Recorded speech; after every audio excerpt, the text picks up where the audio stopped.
E aí, pessoal, tudo certo? Então, hoje a gente vai para mais uma aula, que é a aula de tafonomia. Eu sou a Tainara Medeiros, sou bióloga e em breve, se tudo der certo, futura mestranda. Eu espero que o meu áudio esteja melhor, porque na última vez eu estava com um outro microfone. Então, bom, vamos iniciar essa aula. Provavelmente ela vai ser dividida em algumas partes, porque eu não gosto de aulas muito longas, eu acho que cansa demais. Então, já fica a dica aí. Tafonomia, o que é, onde vive, do que se alimenta, estando da paleonto, aonde que estuda isso, o que que é isso? Bom, tafonomia nada mais é do que o estudo dos processos que vão atuar ali para a preservação do fóssil. Então, é algo que acontece desde o momento da morte do organismo, que ele morreu ali, né? Até o momento de coleta feita por um paleontólogo. Imagina que isso aqui é um martelinho do paleontólogo. E esses processos de preservação, eles podem atuar também influenciando na qualidade do registro. Às vezes, são por causa desses processos que a gente vai ter um registro muito ruim de um determinado organismo, ou a gente vai ter um registro muito bom. E tá, o que significa tafonomia, né? E nos termos, traduzindo o nome, tafos é sepultamento e nomos é leis. Então seriam as leis de sepultamento. Só que antigamente o pessoal achava que existiam realmente leis assim que regiam a Terra e que isso era um processo constante e com muita repetição. Só que hoje em dia a galera sabe que não, que é meio diferente, não é?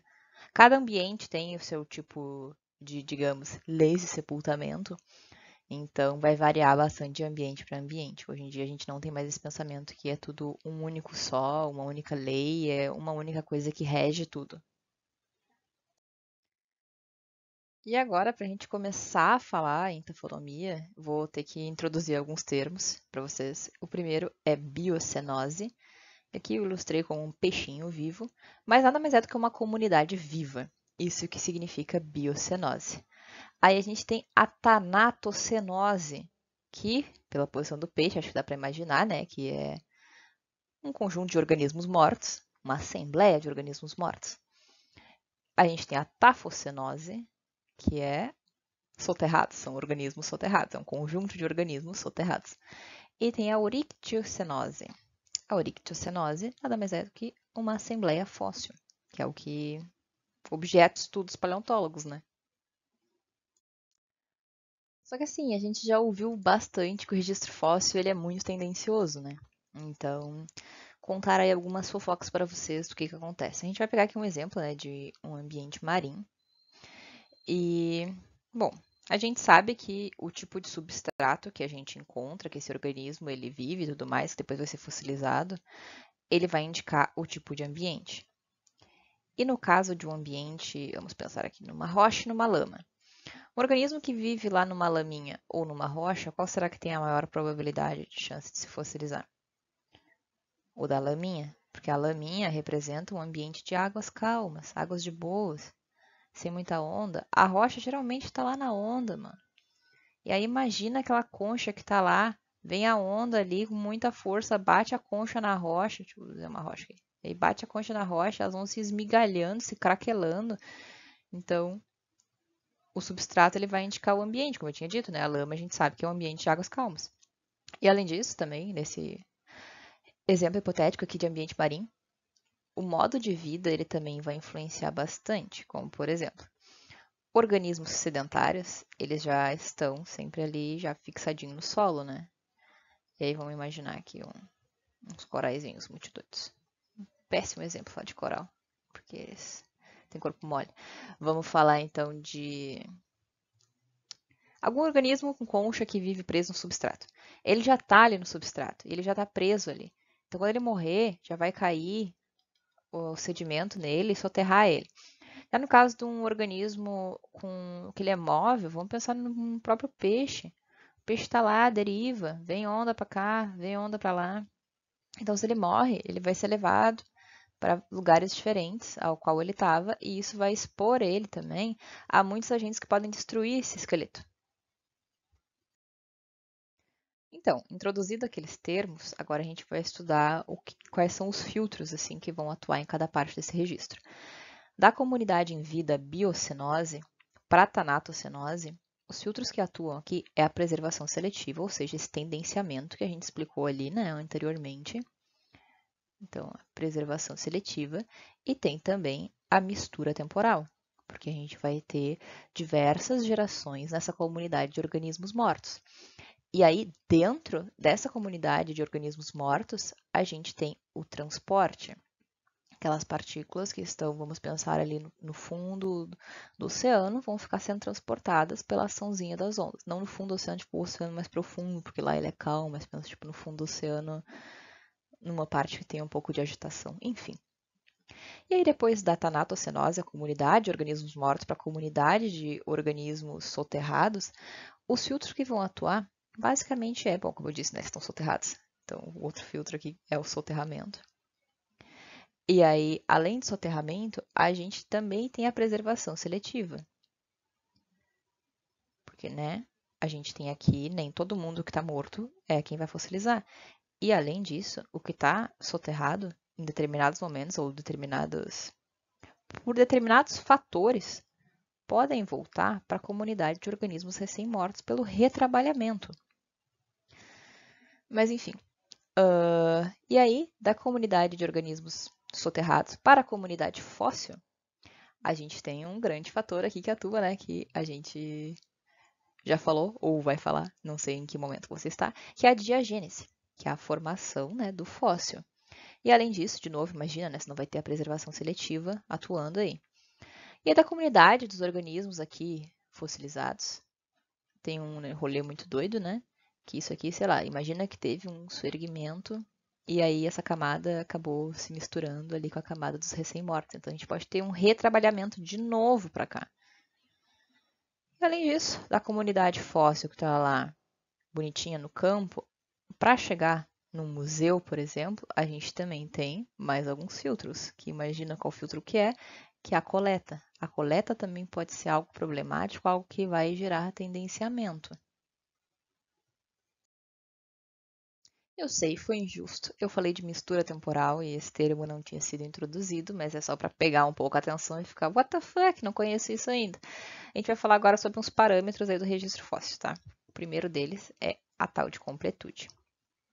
O primeiro, vou começar com uma reflexão. A gente sabe, mais ou menos aí umas estimativas dizem que somente 10% das espécies vivas já foram descritas. Então imagina, tem muita espécie aí para a galera descobrir.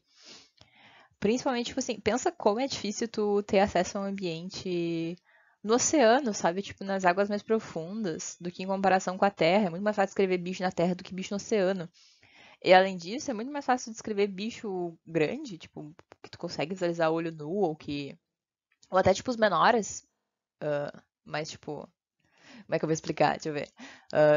Consegue. São visíveis a olho nu, só que, tipo, muito maiores volumetricamente de tamanho, sei lá, pensa no elefante, do que o mosquito XYZ, que tu mal vê ele porque ele é muito pituco, mas tu vê ele a olho nu, entende? Deu pra entender agora. E além disso, tem um mundaréu de organismo microscópico, né? Enfim, pensa só 10% das espécies vivas. E aí tu imagina agora, com todas, em comparação assim, a todas as espécies que passaram ao longo do planeta, esses 10% eles acabam se tornando assim, um número ridículo. E além disso, o nosso registro fóssil, a gente sabe que ele é muito incompleto. Então teve muita espécie que passou pelo planeta e não deixou registro. E além disso, tem muita espécie que está ali esperando para ser descrita por algum paleontólogo.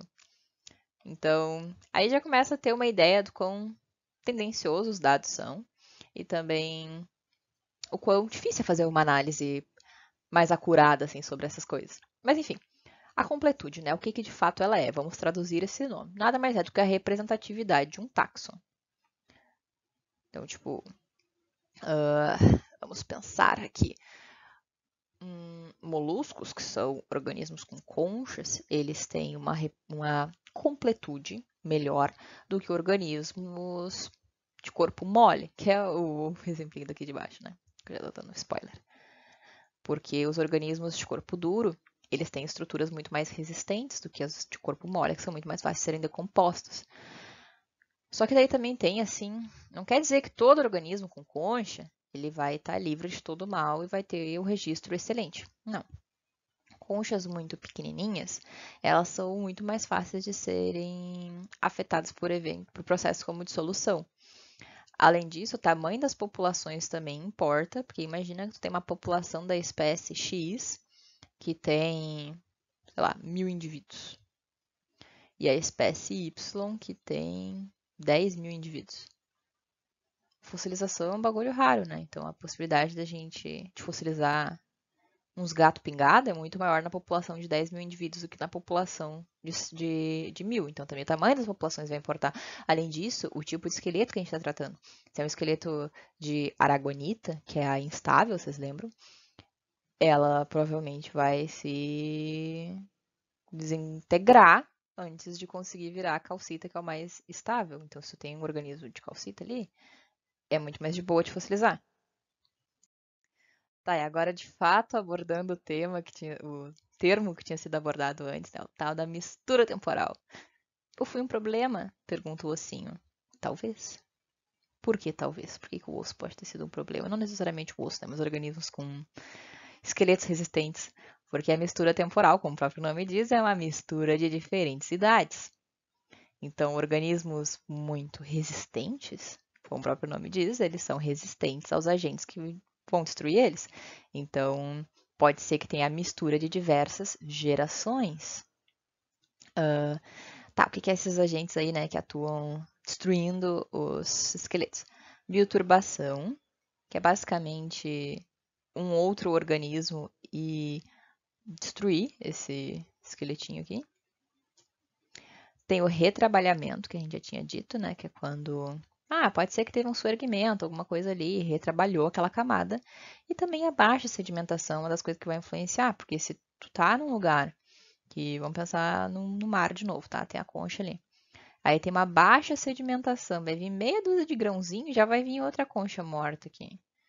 Só que se tu tá num ambiente com uma alta sedimentação, em pouco tempo vai soterrar e aí vai vir a próxima concha e já vai ter individualizado essas camadas. Só que esse assim, gente, é um ambiente ideal, raro, geralmente em catástrofes, que eu vou explicar mais pra frente. Então, mistura temporal é algo bem comum, assim.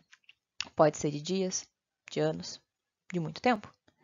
E aí, tipo assim, uma das coisas que se sabe é que organismos mais delicados, como folhas, flores, coisa assim, tem uma mistura temporal muito baixa, porque a gente sabe que, né, para eles conseguirem fossilizar, eles não podem ter passado por nenhum desses rolês aqui, porque eles são muito delicados.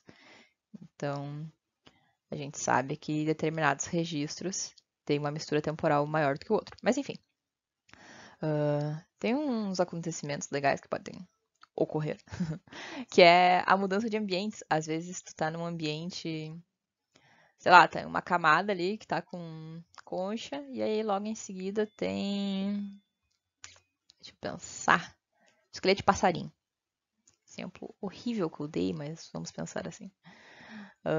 É uma mistura temporal muito grande e que marcou a mudança de um ambiente para um ambiente marinho para um ambiente continental. E aí, uma das coisas interessantes é que assim, os organismos mais velhos, eles contribuem muito pouco para formar a Assembleia, porque eles estão há mais tempo sendo destruídos. E aí, quando ocorre algum evento ali de sedimentação muito hardcore para individualizar aquela camada ali de fato, a contribuição é dos recentes. Então, os organismos recentes são muito mais representados na mistura temporal do que os velhos. E o último parâmetro agora é a mistura espacial. Mistura espacial nada mais é do que uma acumulação ali, né, de organismos que eles viviam em diversos ambientes. Eles estão condensados ali em um único local, uma única acumulação. Por que que isso ocorre? Isso ocorre devido ao transporte, vento, onda e também pelo retrabalhamento, que já não é um termo novo para nós aqui agora. E uma das coisas legais que a gente tem aqui para introduzir de termo novo é a resolução espacial. Então, Um organismo que ele tem alta resolução espacial, quer dizer que a gente sabe que ele viveu ali e aquele dali era o local dele. Um dos exemplos que a gente tem são os icnofósseis, são os organismos de corpo mole, porque a gente sabe que eles eram ali, eles não puderam passar por isso para eles estarem fossilizados, né? E uma baixa resolução espacial são os organismos que eles passaram por todos esses processos e aí tá a mistureba muito louca. Além disso, o hábito de vida do organismo importa também. Como assim o hábito? Bom, um organismo bentônico versus um organismo do nécton. A gente volta lá para aquele início lá, né? Tipo, o bento tá ali grudadinho no solo e o nécton ele já está à deriva. Então é muito mais fácil da gente saber que o nécton vai sofrer bastante mistura espacial. Daí aqui tem a questão assim que ela tem pouquíssima informação no livro, mas é interessante trazer aqui para a gente refletir. Quem tem o melhor registro fóssil? Organismos com conchas ou organismos com folhinhas? Tempo. Talvez intuitivamente responderia que são os organismos com conchas, pois eles são resistentes, eles são duros, o corpo duro aqui, né? Esqueleto duro. E é isso aí, eles têm o melhor registro. Tem vários, muitos conhecem, muitos organismos com conchas. E as plantas aqui, as folhas são super simples. Ninguém quase nunca encontra. Não é tão. É super raro. Não. Quem tem o melhor registro fóssil não é os organismos com conchas, são as folhas, por exemplo, nesse exemplo aqui, né? Por que as folhas? Lembra que eu falei que os organismos de corpo mole e as folhas também, tipo, mistura temporal deles é tipo pouquíssimo tempo, então eles têm baixa mistura temporal. E além disso, eles não conseguem ser transportados por longas distâncias e coisas desse gênero. Então eles têm uma alta resolução espacial e uma alta resolução temporal também, que esse é o nome ali para o rolê da mistura temporal. Embora a gente não conheça tanto, se ele não tem uma completude tão boa, ele tem esses outros parâmetros. Então, agora a gente pode traçar aqui umas linhas interessantes. Isso aqui, caso não tenha ficado claro, que parece uma árvorezinha, é para você representar corais, quinidários e por aí vai. É o desenho disponível que tinha no Canva. Então, a incompletude, ou seja, qual é menos completo e qual é mais completo? Bom, mais completo é aqui, né, os organismos com as conchinhas que são muito mais resistentes e tudo mais. Então, a incompletude, vou trocar de cor aqui para ela, vai ser azul. A incompletude segue uma linha assim, tá bom? Do mais incompleto para o menos incompleto. E agora a mistura temporal e espacial vou traçar em verde. Imagina como que ela segue uma linha. A mistura espacial e temporal também segue uma linha assim. Aqui é muito mais propenso a mistura temporal e mistura espacial do que aqui. E aí também, agora a gente vai falar sobre a resistência, a destruição, que também, meu Deus, cadê meu mouse? Aqui. Que também vai seguir uma direção assim. Quer dizer, o que significa? Aqui é muito mais resistente. Aqui que eu digo é aqui no final, tá, gente? Não aqui no dinossauro. É muito mais resistente à destruição do que esses organismos aqui. Falei e não falei o que ocorre, tipo, desde que o organismo morre até o organismo vir para as mãos de um paleontólogo. Enfim, primeiro de tudo, ocorre a morte, né? E isso tem um nome, esses processos que atuam aí, que são os processos necrológicos. Aí, uma parte interessante é que nós temos dois tipos de morte. A primeira é a morte seletiva ou morte natural. Pensa só um bando de leões. A gente tem os mais novos, os intermédios e os velhos. Normalmente, quem mais morre são os jovens, os leões jovens, porque eles são muito tapados. E eles podem ser predados por alguma coisa, não tem uma imunidade boa, pode morrer de doença. E os velhos também, pelos mesmos motivos. São tapados, são mais lentos e também são mais suscetíveis à doença. Então, essa daí é a morte seletiva, porque tu está selecionando um extremo. E aí, quando tu vai analisar um gráfico, montar um gráfico aí sobre a morte seletiva, tu tem um negócio que é mais ou menos assim, que ele se apresenta em uma curvinha assim. Daí, a gente tem a morte não seletiva, ou a morte catastrófica, que é, sei lá, exemplo dos dinossauros, caiu um meteoro na Terra que matou muitos organismos. Tu vai meio que fazer um retrato de como era aquela população. Como a população se estrutura, geralmente a gente tem mais jovens e menos velhos. Aí a gente tem gráficos mais ou menos assim. Aí, durante a morte, ocorre um processo que ele é chamado de necrólise. Que daí eu vou falar sobre o clássico exemplo do porco. O clássico exemplo do porco. O que que é? É um artigo que a galera ficou observando um porco morto, vendo o que que aconteceu com o porco morto. Então, em 3 dias, o porco não tem cheiro, não tem nada, né? Mas dentro da barriguinha dele, as enzimas digestivas dele e aí as bactérias também estão atuando ali para tentar romper o estômago do porco.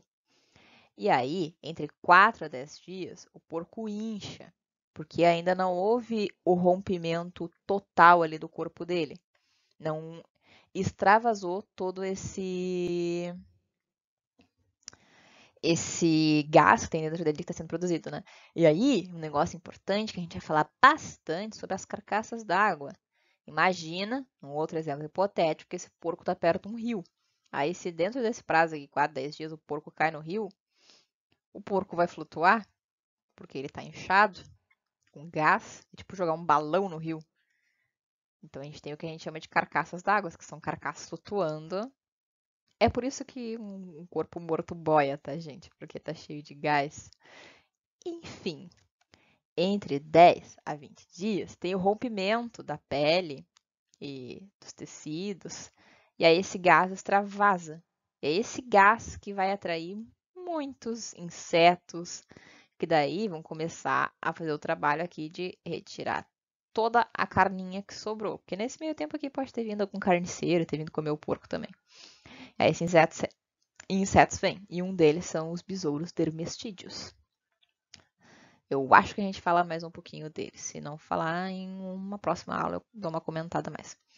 E aí, entre 20 a 50 dias, vai ter o processo de redução dessa carcaça. Vai sair, tipo, toda essa pelezinha. Vai os líquidos ali se infiltrarem no solo, o famoso necrochorume. E vai sobrar só os ossinhos desse porco.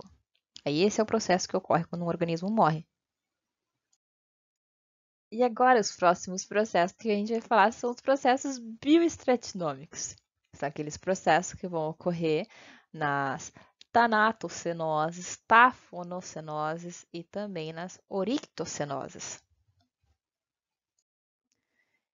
Então, falando agora de invertebrados, vamos focar em organismos com conchas, que é muito fácil explicar com eles. Uma das primeiras coisas que pode atuar aí nesses processos bioestratinômicos é a desarticulação. Aí a gente tem o exemplo do tambor. Teve um pesquisador que ele teve a brilhante ideia de pegar, sabe aqueles tambor de obra que fica girando cimento? Então, o cara pegou, jogou concha aqui dentro e ficou rodando o tambor durante muito tempo, que era para tentar simular a ação das ondas. E, bom, as conchas algumas foram destruídas, né?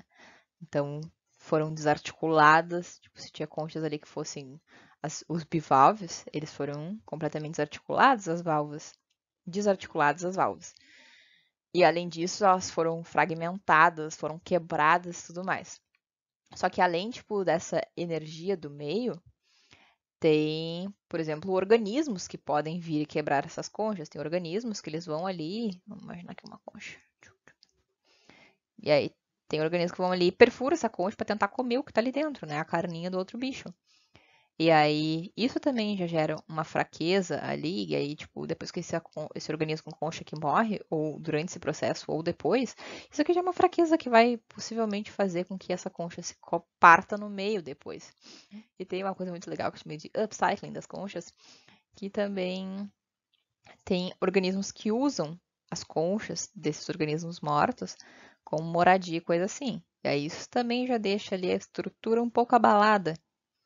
Então, bom, tudo isso aqui contribui para a desarticulação. Ainda dentro do grupo dos invertebrados, né, outros processos aqui que vão atuar, tem o transporte, que é o transporte das partículas bioclásticas, que é assim, vamos falar aqui da suspensão versus o fundo. As conchas pequenas na coluna d'água, elas são transportadas em suspensão ali em cima, sem terem atrito com outras coisas, enquanto que as conchas maiores são transportadas no fundo, gerando muito atrito, e esse atrito gera abrasão, e aí machuca elas, fragmenta elas, quebra elas. E além disso, a quantidade disponível de oxigênio também tem uma influência. Ambiente rico em oxigênio, a decomposição é mais efetiva e a temperatura da água também tem influência sobre isso. Porque dependendo da temperatura, a dissolução, depois a gente vai falar sobre esse termo dissolução, corrosão, abrasão, mas dependendo da temperatura, a dissolução pode ser mais hardcore ou menos hardcore. Geralmente, temperaturas quentes são temperaturas que a decomposição se processa muito rapidamente. E aí, agora, a gente vai ter uma pequena pausa, que essa parte inicial já está se encaminhando para o fim. Não gosto de aula comprida, então depois que a gente acabar essa pausa para o teste, lá beber uma aguinha, lá, sei lá, comer um pão e volta depois, volta outro dia, para ser melhor para fixar. Então, esse teste vai ser constituído de perguntinhas com respostas, e aí depois eu explico por quê, tá? Então, o que você iria supor de implicações paleoambientais se você encontrasse conchas de epifauna ou semi-infauna preservadas com as valvas articuladas e em posição de vida? Pausa o vídeo. Reflete. Voltou? Ok. Soterramento muito rápido. Por que um soterramento muito rápido? Posição de vida. Essa é a chave. Está articulado e está em posição de vida. Foi soterramento rápido. O que você iria supor de implicações paleoambientais se encontrasse um bivalve escavador com concha articulada, fechada e em posição de vida? Tempo. Soterramento muito rápido, né? E sem resposta de fuga. Porque se ele tá com a conchinha fechadinha ali, posição de vida, e ele é escavadorzinho ali, foi soterramento muito rápido, não teve nem tempo de tentar responder aquela avalanche de soterramento que tava vindo ali pro copo, coitado. O que você iria supor de implicações paleoambientais se encontrasse uma concha articulada aberta? Tempo. Foi soterramento rápido, né? Ela tá articulada, só que ela tá aberta, uma concha bivalve. Só que não foi instantâneo, porque ele teve uma resposta de fuga, ele abriu a concha. Essa é a resposta de fuga dele. O que você iria supor de implicações paleoambientais se encontrasse um bivalve escavador com concha fechada, articulada, mas não em posição de vida? Soterramento rápido com erosão do substrato. Então, teve soterramento rápido ali inicial, só que depois esse substrato ele foi erodido e ele meio que reorientou a posição que esse organismo estava, que não deixa ele na posição de vida dele. O que você iria supor de implicações paleoambientais se encontrasse equinodermas articulados ou pouco desarticulados? Tempo.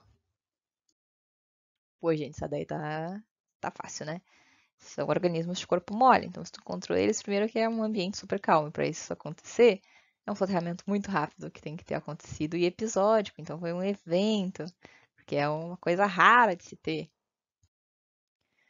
O que você iria supor de implicações paleoambientais se encontrasse trilobitas intactos e enrolados? Lembra, eles vivem desenrolados, tá? Tempo. Pô, soterramento episódico com a resposta de fuga dele, né? É que nem o outro exemplo lá da concha que a gente tinha dado. O que você iria supor de implicações paleoambientais se encontrassem trilobitas intactos, mas não enrolados? Tempo. É isso aí, soterramento episódico, mas sem resposta. Só caiu tudo em cima dele, ele nem viu o trem que atropelou ele. Que você iria supor de implicações paleoambientais se encontrassem exoesqueletos de quinidários invertidos? Tempo. De novo, né? Erosão episódica do fundo, erodiu o fundo, porque ele não está na posição que normalmente ele costuma estar, na posição de vida dele. Então teve uma reorientação desse organismo. Isso geralmente ocorre, essas erosões aí de fundo ocorrem em eventos de tempestade. O que você iria supor de implicações paleoambientais se encontrassem invertebrados em posição hidrodinâmica instável? Tempo. Indica um soterramento rápido, com quase nada de distúrbio de fundo, ou seja, só caiu ali, soterrou o bicho, ele nem viu que trem que atropelou ele, e aonde, do jeito que ele caiu, ele ficou. E também é um ambiente de baixa energia e também abaixo do nível das ondas, né? Não tá chacoalhando, quebrando ele. O que você iria supor, assim, de implicações paraambientais se encontrasse porcentagem diferente na quantidade de valvas, ou seja, de conchas, tipo, válvula esquerda, válvula direita, e sei lá, com muita válvula direita, por exemplo? Então, o que a gente vai supor é que teve uma prolongada exposição na interface água-sedimento e que a energia ali daquele meio era de moderada a alta, então destruiu algumas conchas aleatoriamente e influenciou aleatoriamente na porcentagem da quantidade dessas válvulas. O que você iria supor de implicações paleoambientais se encontrassem porcentagens diferentes na quantidade de partos trilobitas?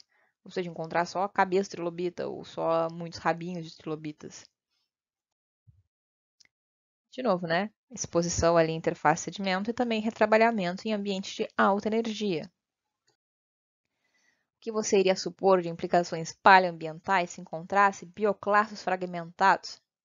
Bioclastos são clastos feitos de organismos. O que são clastos? São partículas, tipo, partículas que podem se fragmentar. Seria um retrabalhamento por agentes físicos ou biológicos, né? Está fragmentado, então retrabalhou, quebrou. O que você iria supor de implicações paleoambientais se encontrasse bioclastos de tamanhos semelhantes? Está tudo ali semelhante. Tempo. Transporte seletivo, né? Teve algum agente que transportou somente, sei lá, partículas grandes ou somente partículas pequenas. E agora, o último. O que você iria supor de implicações paleoambientais se encontrassem esqueletos de organismos frágeis, preservados intactos ou pouco fragmentados? Essa está fácil. Tempo. É isso mesmo, é um ambiente de água calma, de boa na lagoa, aonde preservou esses organismos frágeis. É isso, vai ter parte 2. E pelo tempo eu tô vendo que vai ter parte 3 também, porque eu me alonguei bastante. Falou, gente, até mais.